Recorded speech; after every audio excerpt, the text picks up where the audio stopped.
Hello everyone. आज की जो हमारी वीडियो है ये पूरी तरह से फोकस्ड है यूपीएससी प्रीलिम्स पे। इसमें हम जानेंगे कि यूपीएससी प्रीलिम्स क्या है, इसमें कितने पेपर होते हैं, इसका सिलेबस क्या है। तो बिना टाइम वेस्ट किए हम अपनी वीडियो को स्टार्ट करते हैं। तो सबसे पहले यूपीएससी प्रीलिम्स क्या है। तो यूपीएससी हर साल एग्ज़ाम जो कंडक्ट करवाती है वो 3 स्टेजेस में कंडक्ट करवाती है।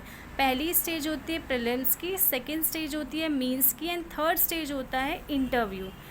तो प्रीलिम्स जो है वो पहली स्टेज है।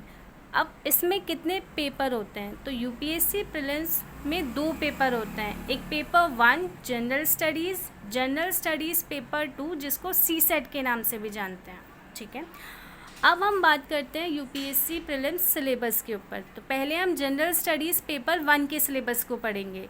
तो जनरल स्टडीज़ पेपर 1 के सिलेबस में पहले जो सिलेबस का part history of India and national movement. History of India में आपको ancient history, medieval history, modern history सब कवर करना होगा।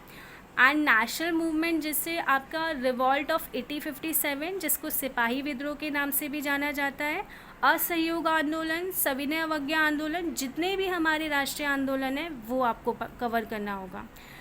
सेकेंड हम सब्जेक्ट की बात करते हैं, सिलेबस की बात करें तो वो है आपका Indian polity and governance. Indian polity and governance में आपको पंचायती सिस्टम, आपका parliamentary system, constitution, federal system, ये सारी चीज़ें आपको इसमें कवर करनी होंगी।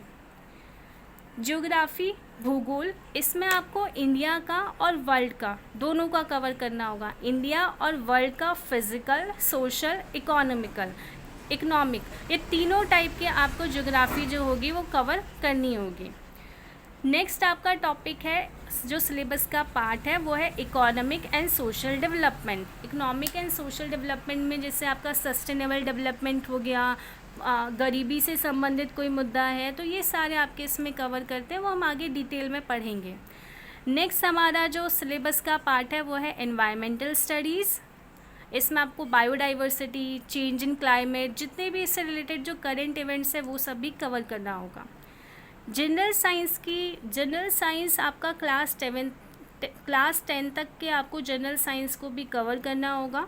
एंड नेक्स्ट जो इम्पॉर्टेंट पार्ट है वो है करेंट अफेयर्स। यूपीएससी चाहे वो प्रीलिम्स हो या मेंस हो, करेंट अफेयर्स बहुत इम्पॉर्टेंट होते हैं यूपीएससी एग्ज़ाम में।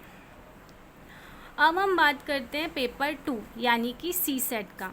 तो सी सेट में जो होता है हमारा, पहला आता है हमारा कॉम्प्रिहेंशन, दूसरा आता है हमारा रीजनिंग, तीसरा हमारा जो आता है सिलेबस की पार्ट में वो होता है decision making and problem solving. Decision making and problem solving का मतलब आपको कोई सिचुएशन दे दी जाएगी जिसमें आपको डिसाइड करना होगा क्या सही है क्या गलत है, आपको फैसला लेना होगा। तो इससे रिलेटेड आपके क्वेश्चन आएंगे। फोर्थ आपका जो सिलेबस का पार्ट है सी सेट का, general mental ability. And fifth part जो है आपका वो है बेसिक न्यूमरेसी। बेसिक न्यूमरेसी में जो क्लास 10 तक के मैथ्स होती है जैसे ratio and proportion, profit and loss, HCF या LCM, average, compound and simple interest, तो ये आपके बेसिक न्यूमरेसी में आते हैं। ठीक है, नेक्स्ट है आपका डाटा इंटरप्रिटेशन। डाटा इंटरप्रिटेशन क्या होता है कि इसमें आपको bar graph, pie chart, histogram, इसके ज़रिए आपको कुछ क्वेश्चन दिए जाएंगे और वो आपको सॉल्व करना होगा। तो अभी हमने पेपर 1 और पेपर 2 के सिलेबस को जाना कि यूपीएससी प्रीलिम्स के लिए दोनों पेपर का सिलेबस क्या है। अब हम बात करते हैं कि दोनों पेपर कितने मार्क्स के होते हैं। यूपीएससी प्रीलिम्स का पेपर 1 एंड पेपर 2 आपके दोनों ही जो होते हैं वो 200 मार्क्स के होते हैं। 200 मार्क्स का पेपर 1, 200 मार्क्स का पेपर 2। अब हम बात करें नंबर ऑफ़ क्वेश्चंस की कि पेपर 1 में कितने क्वेश्चन आते हैं और पेपर 2 में कितने क्वेश्चन आते हैं। पेपर 1 जो है उसमें आपके क्वेश्चन आते हैं 100 एंड पेपर 2 जो है इसमें आपके जो क्वेश्चन आते हैं वो आते हैं 80। इसका मतलब पेपर 1 में जो 200 मार्क्स का होता है 100 क्वेश्चन आते हैं, तो इसका मतलब हर एक क्वेश्चन जो है वो 2 मार्क्स का होता है। और पेपर 2 200 मार्क्स का टोटल पेपर होता है और क्वेश्चन आते हैं 80, तो इसका मतलब इसमें हर एक क्वेश्चन जो होता है वो 2.5 मार्क्स का, 2.5 नंबर का होता है। अब पेपर 1 की यदि हम बात करें, इसमें नेगेटिव हम सभी को पता है कि भाई जितने भी गवर्नमेंट एग्ज़ाम होते हैं ज़्यादातर में नेगेटिव मार्किंग स्कीम होती ही होती है। तो यूपीएससी प्रीलिम्स जो है इसमें भी आपका नेगेटिव मार्किंग स्कीम है।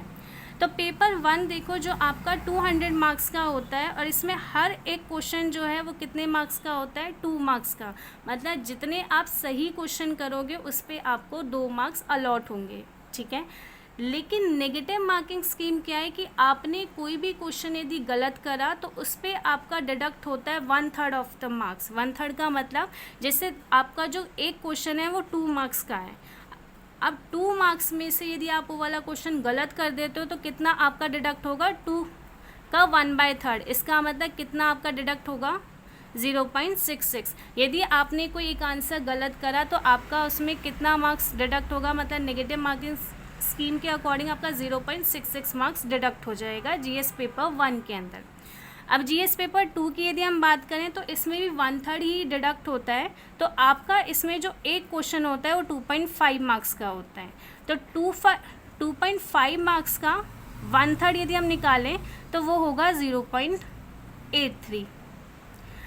तो इसका मतलब कि यदि आप जनरल स्टडीज़ पेपर 1 में एक क्वेश्चन या जितने भी क्वेश्चन आपके गलत होंगे तो हर गलत क्वेश्चन पे आपका जो मार्क्स कटेंगे वो 0.66 मतलब 1/3 होगा। एंड जो सी सेट है, सी सेट में आप जितने भी गलत क्वेश्चन जो आपने क्वेश्चन अटैम्प्ट किए हैं और वो गलत हैं तो उसमें जो आपके मार्क्स डिडक्ट होंगे वो 0.83। तो ये नेगेटिव स्कीम थी। अब हम आगे जो वीडियो आएगी उसमें हम मेंस के सिलेबस को जानेंगे कि मेंस का हमारा सिलेबस क्या है।